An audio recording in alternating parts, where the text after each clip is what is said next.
শিৱসাগৰত পঞ্চায়ত নিৰ্বাচনৰ আসন বুজাবুজি সন্দৰ্ভত কংগ্ৰেছ আৰু ৰাইজৰ দলৰ মাজত মতান্তৰ।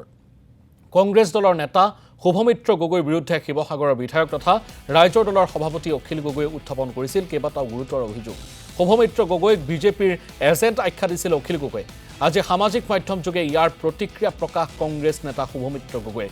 নিজকে বিজেপিৰ এজেণ্ট নহয় বুলি অভিযোগ প্ৰত্যাখ্যান কংগ্ৰেছ নেতাগৰাকীৰ। অখিল গগৈৰ বিৰুদ্ধেও কেইবাটাও গুৰুতৰ অভিযোগ শুভমিত্ৰ গগৈৰ।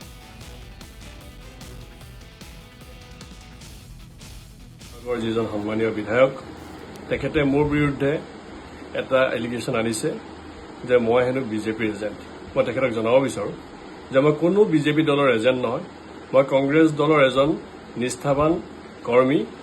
মই কংগ্ৰেছ দলক ভাল পাওঁ, কংগ্ৰেছ দলৰ সৈতে মই কাম কৰি আছো আৰু মই কি পৰ্যায়ত কংগ্ৰেছ দল কৰি আছো তেওঁ নাজানে। আৰু যদি মই এজেণ্টে হয়, মই এই এজেণ্ট শব্দটো ভাল নাপাওঁ। আৰু যদি মই এজেণ্টে হয় তেনেহ'লে মই বহু আগতে যাব পাৰিলো হয়। আৰু সকলোৱে জানে, অসমৰ প্ৰায়ভাগ মানুহে মোক জানে, যিখিনি মানুহে জানে ভালকৈ জানে যে মই যদি বিজেপিলৈ গ'লো হয় আজি মই ক'ত থাকিলো হয়। মই বিজেপিলৈ নাই যোৱা আৰু কেতিয়াও নাযাওঁ। আৰু কিয়নো মোৰ যি পৰিচয়, সেই পৰিচয় মোৰ কংগ্ৰেছৰ পৰাই আজি মোৰ এই পৰিচয়। আৰু এই দলটোৰ লগত মই মোৰ ছাত্ৰ জীৱনৰ পৰা আছো আৰু যেতিয়ালৈকে আছো মই দলটোৰ লগতে থাকিম। কিন্তু বিশেষ কথাটো এইটোৱে হ'ল যে আমাৰ যিজন বিধায়ক তেখেতৰ যেতিয়াই মন যায় মনে সাজি মানুহক বিজেপিৰ এজেণ্ট বনাব বিচাৰে। মোৰ সন্দেহ হয় তেখেতে যে চাৰ্টিফিকেটখন দিয়ে বিজেপিৰ এজেণ্টৰ, সেই চাৰ্টিফিকেটখনৰ হেডমাষ্টাৰ তেওঁ নেকি? সেইকাৰণে মোৰ সন্দেহ হয় তেখেতৰ ওপৰত। আৰু এটা কথা মই ক'ব বিচাৰিছোঁ, তেখেতে যিহেতু মোৰ ওপৰত যিটো এলিগেশ্যন আনি আছে বাৰম্বাৰ যে শিৱসাগৰত যিটো মিত্ৰতাৰ কথা আছিল সেই মিত্ৰতা মই হ'বলৈ নিদিলোঁ, এইটো সম্ভৱ হ'ব পাৰেনে?